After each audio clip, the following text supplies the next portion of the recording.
Welcome back to Building Remnant. In our last episode, we showed the Osseous and the Warlord sets, at least the setups I like to run. So, I had made mention of building around the Chicago typewriter, and that's what this setup is. So, we gave it the hotshot to make its damage a little bit better and give it some fire damage, just for added damage, and even more Song of Swords on our submachine gun. The reason we're going with big clip stuff is because with the Bandit set, I have it on the Brigand skin, you have the freeloader, so a chance to replace spent bullets on hit with increased ammo pickup. So the whole point here is to just keep firing. We have a provisional ring which allows our stowed firearms to be reloaded, which allows us to just keep firing. We've got the empowering loop, which is difficult to get, but increased range damage by 25%, reduces your fire rate a little bit, but these are fast firing guns, so that really doesn't get too much of a reduction. But the Onyx Pendulum, dealing firearm damage, adds stacks, which increase the damage of the stowed firearm by 2.5%. It'll last 15 seconds, stack up to 10 times. So you get the idea. Pop off a few shots with the typewriter, switch to the machine gun, go back and forth, keep your damage up that way, possibly get free shots to help alleviate some of the ammo. But if you're really into run and gun, this is your, or at least a suggestion for a build, because low survivability, very low. Not just no healing skills whatsoever, except for, if you happen to take melee for it, but this armor really has no defense. It's all about the light dodges. So if you're good with your dodge, which I'm really not, so you may see me eat it a couple of times. Right now I'm just looking for anything. Now this biome, oh look, a big boy.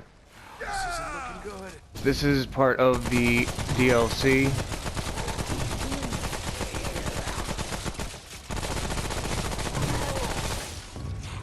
But that's really the only reason I have the pendulum, is because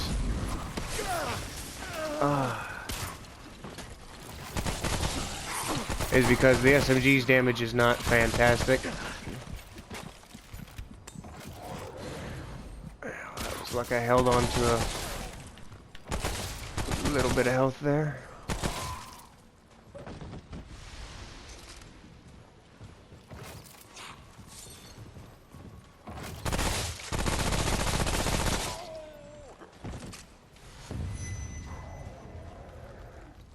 Who saw me from where? Guessing it was that big fella. Who's back here?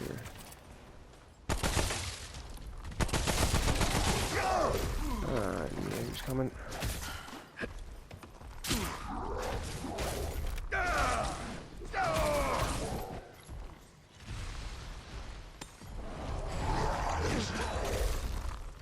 And when it comes to these big fellas, they're tiny little kneecaps. Or their weak spot. Ow.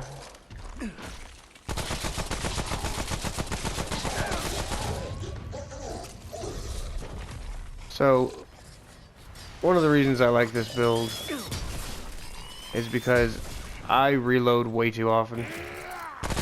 With this build I don't need to reload, I just switch weapons.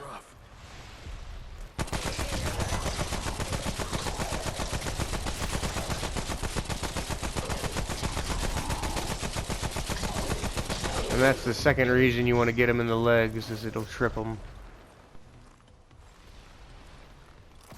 I know I hear them. Serpent's Fang. Not the best, but good for a melee build. Especially if you're taking a weapon that you prefer the charge attack over the regular attack.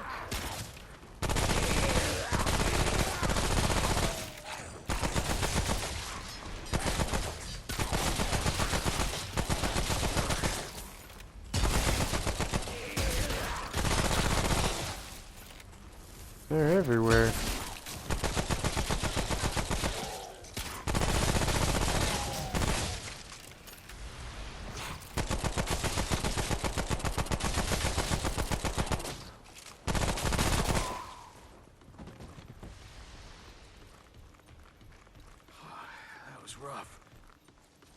So yeah, if you like to fire a lot of bullets, good build. Just make sure you're on your dodge game, have an ally that is healing the group, things of that nature.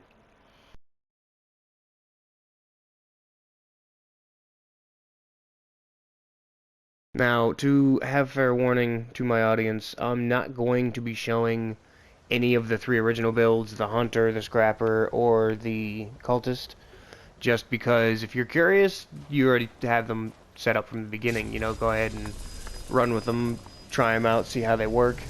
I'm not even sure what the boss is. Now, one thing... Crimson... Oh, it's them.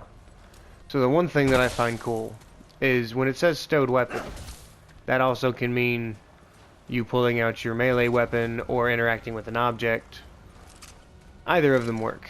Alright, let's do the thing. Now, when it comes to these guys, depending on who is defeated first is what unlock you get. So if you want to unlock the melee weapon, which is that chain blade, then take the mount out first.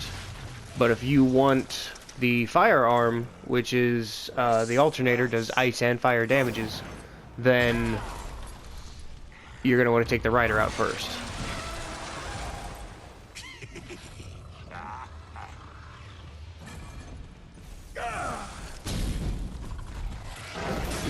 Always do that too soon.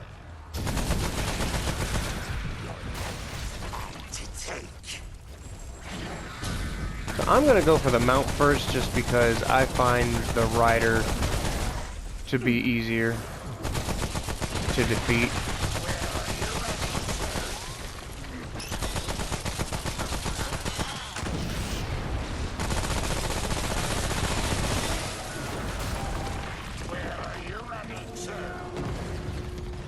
Whenever you hear those horns, he's calling in a volley.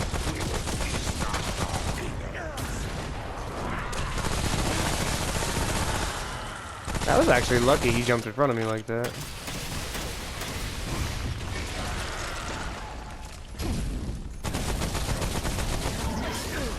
Every time I don't get the dodge on that one. Nope, I'm dead. So, to be completely honest, not a good build for this. Really nice for mobbing. I don't suggest it for bossing unless co-op. So I'm, for the sake of time, gonna switch to something we've used before. I'm gonna take the hive cannon, take the beam rifle.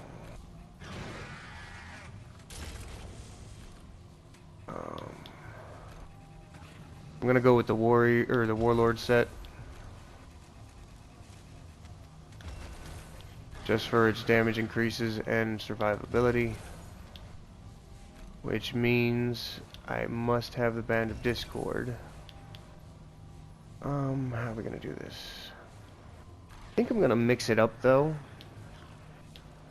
We're gonna take the Nightmare Spiral, which combines really well with the fact your Dragon Hearts are consumed and don't heal because this removes 95% of their healing. But your ranged hits deal damage, so that's nice. What else are we gonna go for here? We've got... Actually, no. Rethinking that, we've already got lifesteal. We're gonna go with the detonator, that's why I took the hive cannon.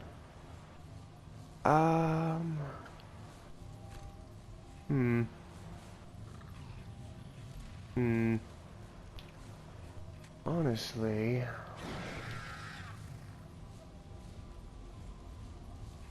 Yeah, let's go with the bleed. Yeah, let's go with the bleed. I'm gonna stick with the Riven. Actually, that might not be the best idea either. I think we are going with bleed, but that means that we're gonna want to go with a little bit more survivability. And you can hear them in the background ready to go. But I had made mention in the previous videos, a lot of bosses have various weaknesses to certain builds. So we're gonna try and exploit one here.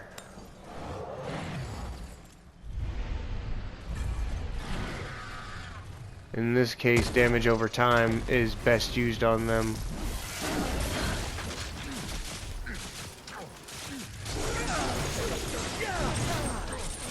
Now, I'm not sure if you noticed, but the tail is the warg's weak spot.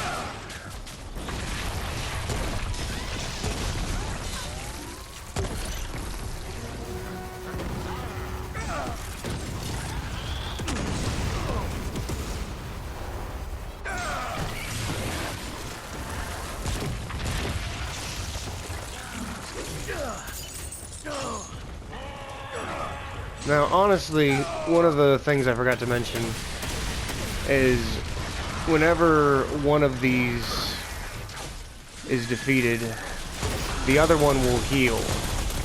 So trying to take them both out at the same time is almost pointless.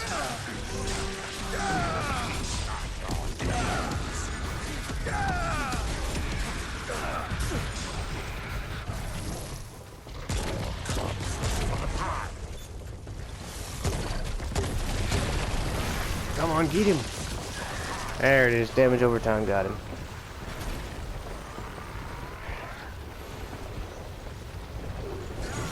And now again, as per the free shot build I showed you a minute ago, just because I'm showing you a build doesn't make it the greatest. It's just an option for what's good for your playstyle. I'm not good with the dodge, as you can see, so I like to have those added survivabilities added in.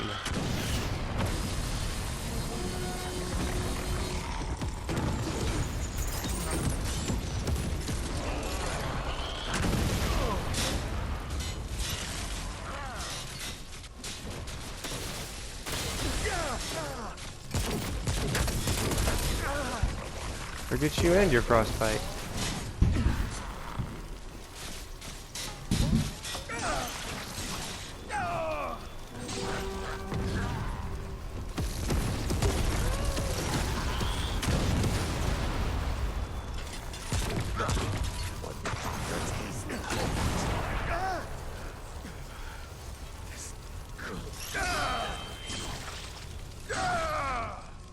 Not so bad. And now, because I did it in that order, I would have unlocked the chain blade, which is okay, but not the greatest of weapons. Couple of item chests over here. And it seems that that was the end of the level. But another thing you can do when it comes to that whole swap build. Let me see here. No, that's pretty inconsequential. We'll just go with the chain blade because we just unlocked it. Now there will be a few armor sets that I will not show you, like the Ikari garb, because again it requires perfect dodging, and I never get the perfect part of that. I just dodge randomly and hope that I don't die. Again, we're gonna go with the Onyx Pendulum for swapping. It's not gonna be the best damage buff. As a matter of fact, actually, I think that might not be the best idea. Nope.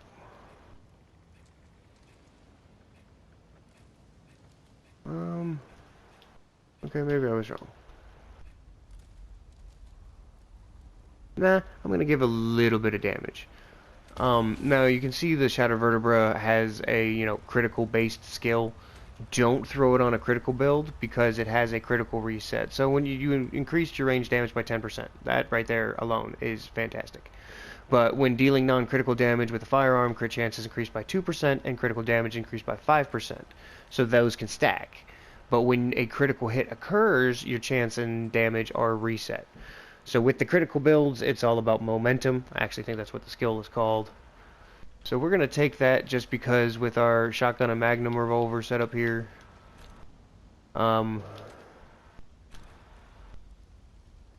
it's probably gonna get pretty nasty just because the damages from both of them are fantastic. No, I'm trying to remember because I want the provisioner ring. I know that. Did I pass it? I did. I'm trying to remember some weapon swap speed somewhere. I want to say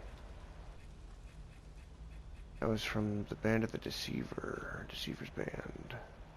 Nope, that's evade and movement. And weapon swap speed. There it is. So we're not going to go with that. We're just going to take our empowering loop again. That way our range damage is increased up to 50%. Not bad.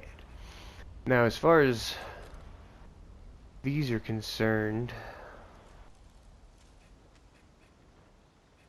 honestly you're going to want something that just boosts. So we're going to do what we did before. Kinda. We're going to take the Song of Swords in the background. I'm just not sure about the hotshot. Thinking about the hunter's mark since we're worried about crits. And it's always nice to know where things are. So yeah, I'm going to run that instead. But here, we're just going to increase our damages. So now I just go farm a few other things. But the whole reason I have these two specific weapons is because there is a swap build. The pendulum's not the greatest for it, just because it works on multiple hits before the swap, and this is literally fire swap, fire swap, fire swap. Kinda like what we did with the Breath of the Dying and the Unstable Quills, only it's for the guns instead of the mods this time. Now, can I travel out of the dungeon? No, but I can go back to the snow.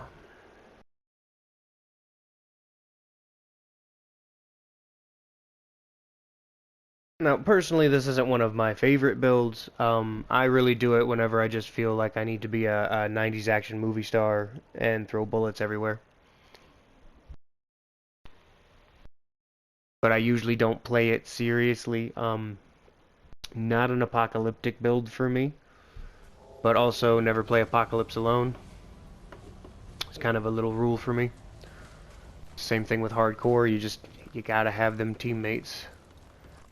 But the basic idea here, especially if you do it at a decent enough speed to where the provisioner ring can keep up with your clip sizes, you can pretty much endlessly fire.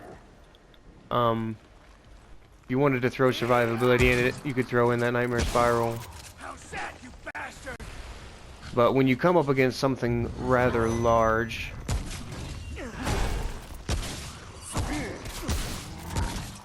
you can pretty much cancel out the reload animation of the shotgun. Oh, I'm such a terrible shot. Not to mention, they are very damaging weapons. Decent mod generation, not the best. Shotgun's actually pretty good as long as you're close enough for all the pellets to hit.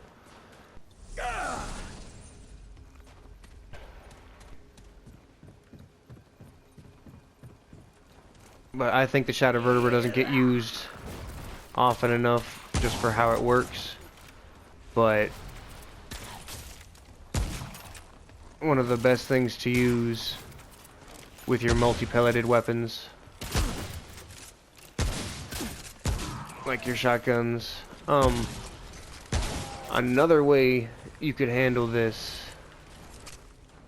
is you could throw out the Magnum and take the sawn off, but it doesn't have a similar clip size. That's what you're really looking for, is things that have similar clip sizes. So if I wanted to, one of my personal multi-pellet setups, I'm going to take the Song of Swords here, because I can't remove the radioactive volley, and I really don't want to. I think the Defiler is one of the most underrated guns in the game.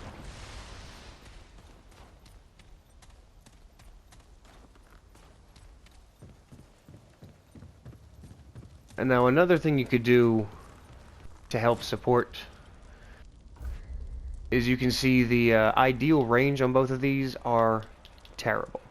Now if we wanted to take out a little bit of the damage boost we've got going on, we could take the Iskall Hunter's Band. And then we could also, to do it even further, take the Hunters, a piece of the Hunters, because that will reduce our firearm spread. Look at this. Pinpoint accuracy with this thing now. This is the same thing, but the issue here now is they still haven't gotten their ideal range up. We can take that even further by going with our Hunter's Halo. It only adds 6 meters, but believe it or not, that is fantastic. I mean, 6 meters added to that gives it the same range as the Curse of the Jungle God, as the machine pistol, the revolver that we were just using, the repeater pistol. So,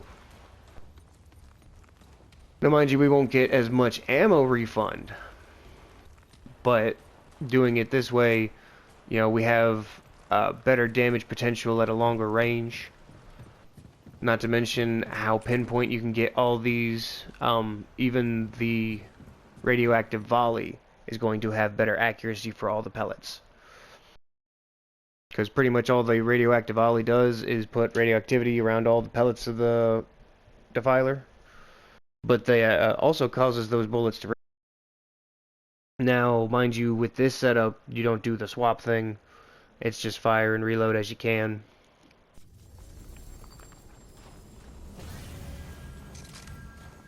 A little more traditional, but hopefully that 20% bullet refund is nice.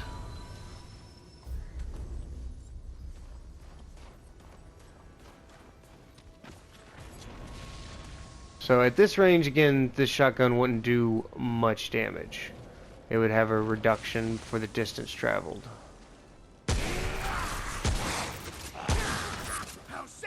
Not bad, not bad. Again, a little bit out of the range, so it wasn't ideal.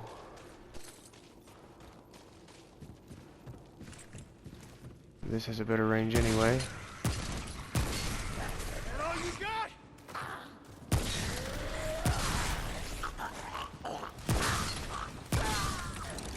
But this setup works on any of the multi-pellet weapons, you know, just Warbloom or whatnot that has terrible accuracy. And short distance, you can increase it a bit.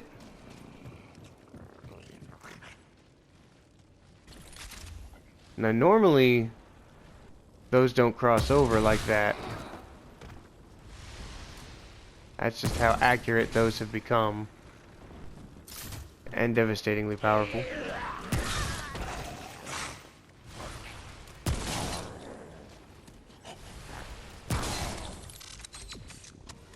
Burden of the Warlord. Not one of my favorite burden rings, but still can be applied. It actually decreases your ideal range of your weapons by 50%, but increases all damage by 15%. So, still quite useful in a melee type build. And now he's done told everybody I'm here.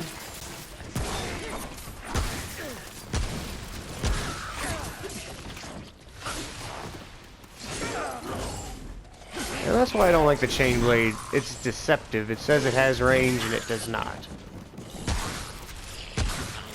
Is it just me or did he multiply? They must have been on top of each other. That would be a wizard.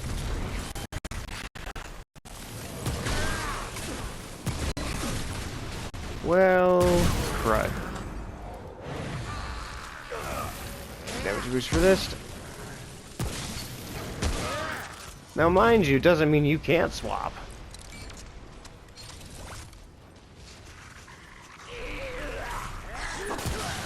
Where did you come from? Oh, they're all above me. Stop moving. Yeah, I was hoping at least one of them would get clipped.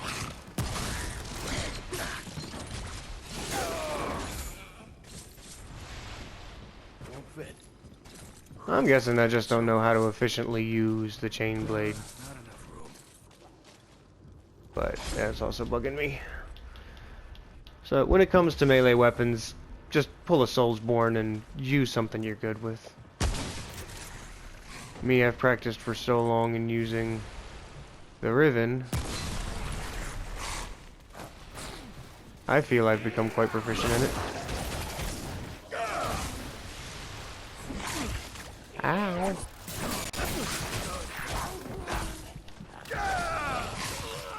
Well, I had to brag, right? But again, this is not my kind of playstyle. It's the same reason I'm not going to show you the Ikari garb, just because I'm not good with the dodge. So, is there any way I can make this work for myself a little better? Probably. I don't know. But I'm actually going to cut the video off here just because that's pretty much all I can give you out of those. You get the concept for, you know, a spare shot. Not ideal or suggested for your one-shot weapons. Because yes, occasionally it will go off, but by that time you're usually reloading. So, yep, I hope you found something informative and enjoyable about the video, and I hope to see you in the next one. Peace.